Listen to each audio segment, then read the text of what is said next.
Welcome back to the Artie Lange Show.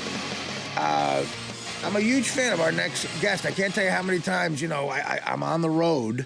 The Law and Order series is a comedian's best friend because I'm on the road a lot and I have that Saturday afternoon to kill before I go to the club or the theater to go do my show. And when there's a Law and Order Criminal Intent marathon on, it is literally like, oh my God, I get chips, I go on the bed, I get ready, and I just hope that I have time to watch all of them before I go to do my stupid job. It's just a well done show, and Kathryn is as big a part of it as anybody. Kathryn Erbe, right? That's correct. Unlike Mike, I'm a fan of yours. Yeah. Do you want to apologize directly to her, Mike? Kathryn, I'm sorry, but I was told early on the show people will never. She doesn't care. She doesn't care what you were told, Mike. I'm sorry. I absolutely forgive you. Thank you very much, Kathryn. Well, you're lucky Kathryn's a very sweet person. So you have a fascinating career because you always played. And what about Bob? You were playing his daughter. Yeah, I was 25. His daughter, and you were 25 years old. You looked very young. Yeah. And then all of a sudden you're playing this big time detective. Yeah. Was that something that was a big thing in your career a lot, that you played younger people? Or Oh yeah, that's how I started. That's how Right. I got a lot of work at the beginning. I started working on soap operas when I was at NYU. Oh, okay. And So you were going to college and doing soap operas. playing, high school students, Oh, no kidding. talking about safe sex. Wow. Well, hey, look, it's work, right? It's great. Yeah. Yeah. It was great training, and it was money. It was a lot better than $3.25 an hour at the library. Yeah, right. Amen. Right? Yeah, but now you let's talk a little bit about What About Bob? Classic movie. And what was it like working with Bill Murray?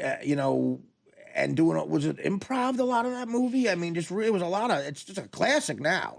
He improvised a lot. Right. He improvised a lot. I had never hung out with a comedian before, and it was the first time I realized that you comedians have to be very smart. Well, I mean, now you got Richard Dreyfuss, who's a classically trained actor, practically. You know, and then you got Bill Murray, and you're right in the middle of it. Yes. It must have been an interesting set, I assume. It was. Yeah. It was a lot of fun. I mean, Julie Haggerty and I, we just, we worked some, and we were off a lot, so we would go horseback riding. Oh, and no kidding. shopping and eating and drinking and smoking. And, That must have been funny. You're playing her daughter, and you're old enough to go out with her just smoking and drinking.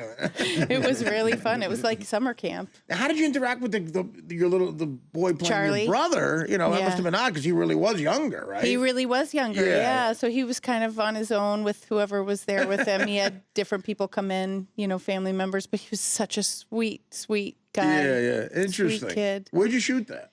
We shot it in a tiny town in Virginia called Manita, Virginia. Okay. A 2-lane road going through this tiny town. And I don't know if you remember, there's like a general store. Yeah. And we were shooting, it was the summertime. And, people are on vacation, and they had to stop traffic because we were shooting out front. And there were, maybe 10 feet between the front of the store and the road. Right. And so when they released traffic in between takes, the traffic was kind of, crawling by, and these people in a camper waved to Bill and screamed to him, and he got in their camper and left. And then they had to find him. That's hilarious. I don't remember. It was very funny for a little while. And then like, we got to shoot the movie. The money people started laughing after a while. But yeah, it was like that. Yeah. Like that. Well, so you shoot that. I forget exactly what year that was, but then how long after you do That was 1990. You get Law and Order or Criminal Intent not far after that, No, right? that was a long time after. It was? You did a lot of theater. 2001. Well, it was 10 years, yeah. Oh, 10 years. No kidding. I had to grow up. Oh, and you did Oz. I did Oz All in right. there. Yeah, okay. Yeah. I mean, so you've worked with a lot of unique people. Because I've then you been got very set of lucky. Oz, you got theater, and then now Law and Order. Now Vincent D'Onofrio, then, who seems like a really intense guy, a great actor, but a method. It seems to get to that, and you're dealing with him now for 12 years, right? Yeah, or whatever it was. It Yeah. was like a marriage. Yeah, pretty much. I mean, but what a great show. I mean, my favorite part of that series is the Criminal Intent one. Oh, thank you. It is. So now, describe that experience when you first get it, working with him. Well, I knew Vince a little bit before Theater we stuff. were working together, and so that was great. And we both had. You came in at the same time, right? I mean, Yeah, you 'cause came they in created the introduced as the partners. Exactly. Yeah. And he was cast before I was. I was actually very good friends with the casting director. And I remember I was at her house having dinner because I was shooting a movie out in Los Angeles that a Kevin Costner movie I got cut out of. And she told me we finally cast Right. Vincent D'Onofrio as this detective. And I thought, didn't think another thing about it. But Dick Wolf and Tom Fontana, who was my boss on Homicide and Oz, they have very similar tastes, and so they brought me in, and cast me, and so we started.